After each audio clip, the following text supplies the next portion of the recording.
Greetings, friends. Today, we have an interesting lure for review. Dingo 100 from the brand LureMax. The first time I heard the name of the lure, it took me back to my school days in geography class, because it is identical to the name of the wild Australian dog, the dingo. I don't know whether the manufacturers made this parallel intentionally or not, but now the lure is firmly associated in my mind with the angry dog that hunts no less dangerous predators, only from the depths of the water. Well, look at the shyly slanted eyes of the lure. You'll immediately recognize the shape of a very popular branded lure. Yes, it's nothing other than a replica of the inflatable realistic jerkbait. But by the way, it's not an exact copy, but a replica, as they say, with its own twist. I must clarify right away that I am not at all worried about fishing and not branded standard lures. Yes, quite often these are inaccurate copies, and they do not precisely replicate the behavior of the standard in water. But if you understand the features of the model, they can be no less effective. The main thing is to understand their trick and apply them correctly. And sometimes they quite successfully complement the standard, expanding your fishing possibilities. As for the LureMax brand, I can say the following. I have certain sets of wobblers of different orientations. Some I have already tried, some have already worked for me, and some I haven't even dipped in water yet. But overall, the quality of the products from LureMax is at a sufficient level to successfully catch fish. Well, now let's move on to the technical characteristics. The Dingo 100S wobbler is a slow-sinking, typical twitching wobbler with a working depth from 0.5 to 1.2 meters. By the way, the original lineup doesn't have a sinking variant, only floating and suspender. So in this regard, LureMax kind of extended this line and didn't just copy existing ones. On board, there are 2 sharp treble hooks of decent quality, and in general, all the fittings raise no questions. By the way, I initially had some bad suspicions about the coating's durability, since the first pike caught caused damage to the lure, and I thought the paint would peel off in chunks. But my suspicions were not confirmed. Over part of the season, when I was fishing with this lure, it was relentlessly attacked by toothy ones and didn't suffer significant damage. Besides durability, the coating has a wide range of colors, from acidic to natural. Personally, I like the color called watermelon the most.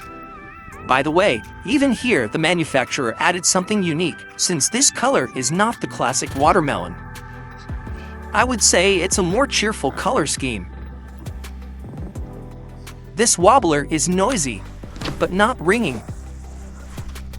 The rattle is organized with the help of several small balls, in connection with which the sound turns out to be high frequency.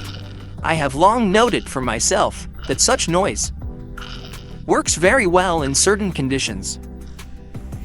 For example, like cold water. And in general, it doesn't scare away even a passive pike, but rather actively attracts from decent distances. Oh, fish!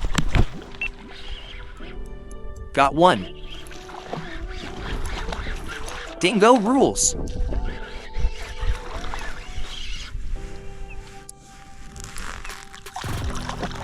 A decent pike.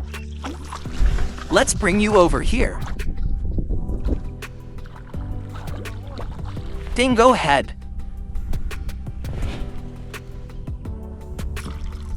Hooked on just one treble hook. And the current here is not weak.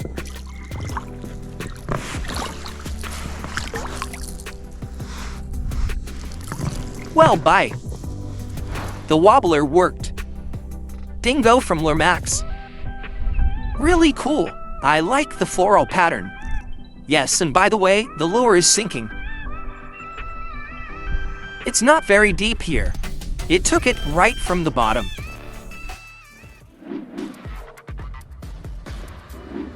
The lure primarily is of course designed for jerk animation. But even on a steady retrieve, it has its own play. In general, it can also tempt the pike.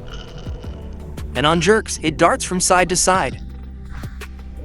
During pauses, it slowly sinks. The retrieves I most often use are alternating single, double, and secret jerks with pauses of varying lengths. The stronger the pike, the longer the pauses I make, and vice versa. With high activity, I switch to aggressive twitching. By the way, the number of jerks can be mixed. The lure is well balanced. So on retrieves of different intensities, it doesn't tip over. The same goes for the current. In the current, it doesn't topple over. The pike quite often attacks it very greedily. Such a medium-sized wobbler, a normal cast, and the ability for quick retrieves allow it to be used as a scout. Excellent cast.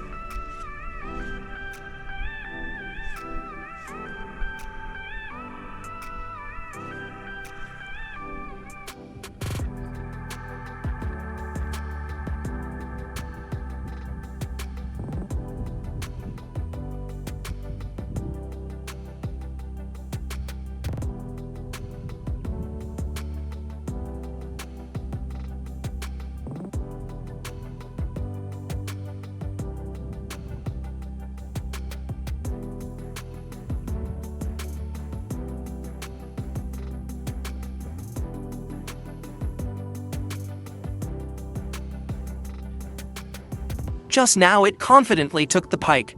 It's as if it hit a stopper. Bam! The wobbler stopped immediately. Excellent! Well, now let's summarize. Overall, I didn't expect anything from this wobbler, and it took and surprised me. It got into the work right from the first fishing trip, and caught pike all season without rest. Like such a workhorse. Or rather, even a dog, judging by the name. And it doesn't matter that it's not an exact copy of the famous duelist jerkbait. Only the shape is quite accurately copied. The lure still catches excellently, and the existing characteristics allow it to complement the original rather than compete with it. Plus, also in that it is cheaper compared to the original, allows you to catch with it in more challenging conditions and not be afraid to lose it. And by the way, my lure in my favorite color, unfortunately, has already perished in an unequal battle on one of the last fishing trips. So we love, remember, and mourn. Take care of yourselves. All the best. Goodbye, everyone.